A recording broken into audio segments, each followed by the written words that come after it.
वर्धा जिल्ह्यातील देवडी पुलगाव विधानसभा क्षेत्रातील भाजप पक्षाचे उमेदवार राजेश बकाने यांनी पहिल्या फेरीपासून भरारी घेत गेल्या 25 वर्ष एक हाती सत्ता असलेल्या आमदार रणजित कांबळे यांचा पराभव केला असून भाजप पक्षाचे राजेश बकाने विजयी झाले आहेत।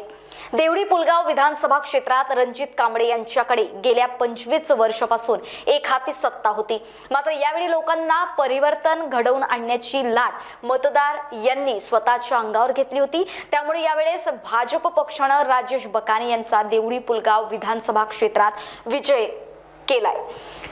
वर्धामधून पंकज भोयर, आर्वी मधून सुमित वानखेडे, हिंगणघाट मधून समीर कुनावार, देवडी पुलगाव विधानसभा क्षेत्रातून राजेश बकाने हे सर्व भाजप पक्षाचे 4ही उमेदवार विजयी झाले आहेत। मी ज्ञानेश्वर गोविंदराव ढगे, माजी जिल्हा परिषद अध्यक्ष व भारतीय जनता पार्टीचे जिल्हा उपाध्यक्ष। आपल्याला या इलेक्शनमध्ये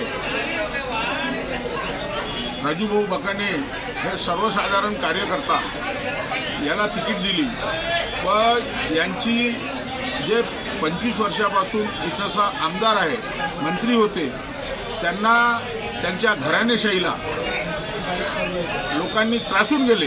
त्यांची गुंडशाही व घराणेशाही यामुळे ते दबाव टाकून लोकांवर दबाव तंत्र आणून निवडून येत होते।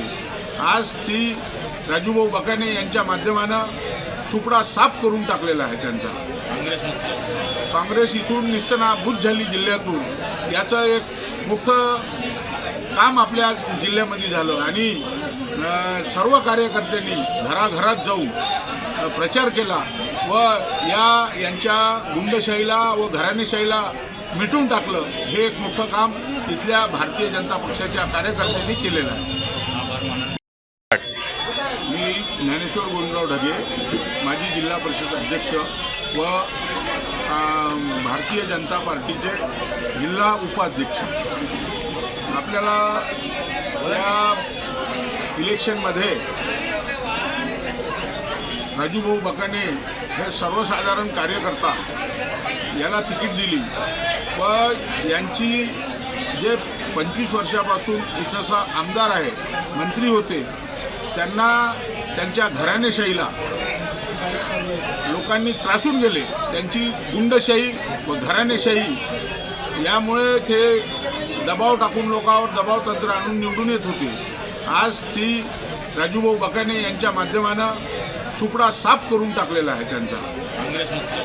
काँग्रेस इथून निस्तनाबूत झाली जिल्ह्यातून, याचं एक मोठं काम आपल्या जिल्ह्यामध्ये झालं आणि सर्व कार्यकर्त्यांनी घराघरात जाऊन प्रचार केला व यांच्या गुंडशाहीला व घराणेशाहीला मिटून टाकलं। हे एक मोठं काम इथल्या भारतीय जनता पक्षाच्या कार्यकर्त्यांनी केलेलं आहे।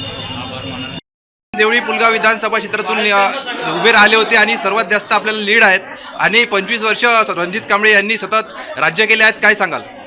असं आहे की देवडी पुलगाव विधानसभेमध्ये जी उमेदवारी माझी होती, ती उमेदवारी माझी नसून सामान्य कार्यकर्त्यांची, पदाधिकाऱ्यांची होती, जनतेची उमेदवारी होती। त्यामुळे या ठिकाणी आता 14 राऊंड झालेले आहे आणि 10,000ची लीड आहे। सगळ्या कार्यकर्त्यांच्या मेहनतीच्या जोरावर, पदाधिकाऱ्यांच्या आणि जनतेच्या लाडक्या बहिणींच्या मेहनतीच्या जोरावर आम्ही या ठिकाणी साधारण 20 ते 22 हजार मताची लीड घेऊन आम्ही या ठिकाणी निवडून येऊ आणि ही निवडणूक जी आहे ही जनता विरुद्ध रणजित कांबळेची निवडणूक आहे। ही निवडणूक लाडकी बहीण विरुद्ध रणजित कांबळेची निवडणूक होती आणि त्यामुळे या ठिकाणी जनतेचा विजय हा निश्चित आहे, लाडक्या बहिणीचा विजय हा निश्चित आहे आणि कार्यकर्त्यांचा, पदाधिकाऱ्यांचा विजय निश्चित आहे। याचं सर्व श्रेय हे कार्यकर्ते आणि पदाधिकाऱ्यांना जाते। देवडी पुलगाव विधानसभा क्षेत्रामधून राजेशजी बकाने यांना लीड आहे। काय सांगाल आपण?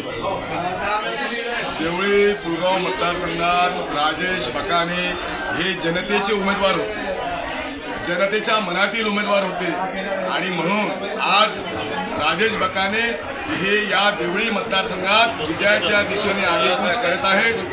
या मतदारसंघात 25 वर्षाचा या मतदारसंघातील मतदारांचा वनवास ह्या 2024 मध्ये राजेश बकाने यांच्या हाताने या ठिकाणी वनवासातून हा मतदारसंघ बाहेर निघणार आहे। रणजित कांबळे हे पराभूत होणार आहे, यामध्ये कुठलीही शंका नाही।